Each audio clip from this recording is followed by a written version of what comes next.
Hey everyone, Dash here. Today I'm going to dive into a topic that's crucial for all Kendo practitioners aiming to master the two-sword style, also known as Nito-ryu. The question is, why is one-sword Kendo essential for mastering two-sword practice?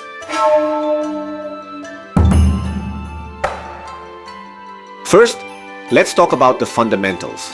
One-sword Kendo, or Itto, lays the groundwork for all your Kendo techniques. Before you can become proficient with two swords, you need to have a solid grasp on the basics with one. Think of it like building a house. You need a strong foundation before you can add the second floor.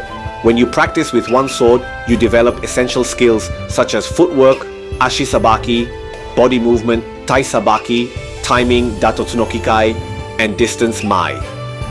These are the cornerstones of effective Kendo. If your fundamentals are weak, adding a second sword will only amplify your mistakes. For instance, let's consider Mai, the concept of distance. When you're wielding one sword, you learn how to judge the right distance to strike or defend. Now, with two swords in hand, managing that distance becomes even more critical and complex. If you haven't mastered this with one sword, you're setting yourself up for failure with two.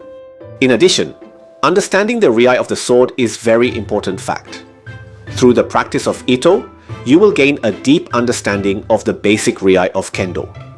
This understanding leads to the ability to apply it to the Nito Kendo and is the foundation for learning more advanced techniques.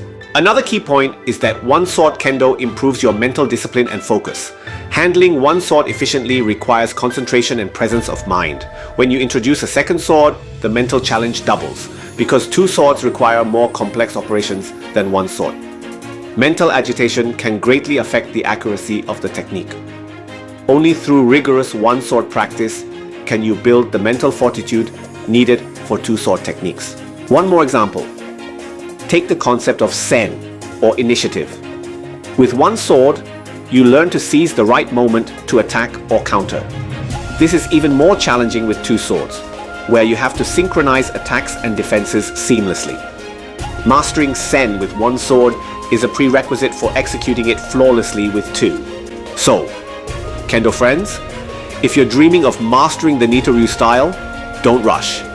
It's welcome to start practicing Nito-style Kendo anytime you are interested. However, dedicate time to perfecting your one-sword Kendo first, especially for the promotion test. If you can pass 4th black belt Yondan by one-sword Kendo, your fundamental of Kendo was proved and really ready for journey of Nito Kendo. By doing so, you're not just learning how to fight with one sword. You're laying the essential groundwork for becoming a true two-sword master. That's it for today's lesson. Remember, the path to mastery is built on strong fundamentals. Until next time, keep practicing and stay sharp. Dash out. Dash の動画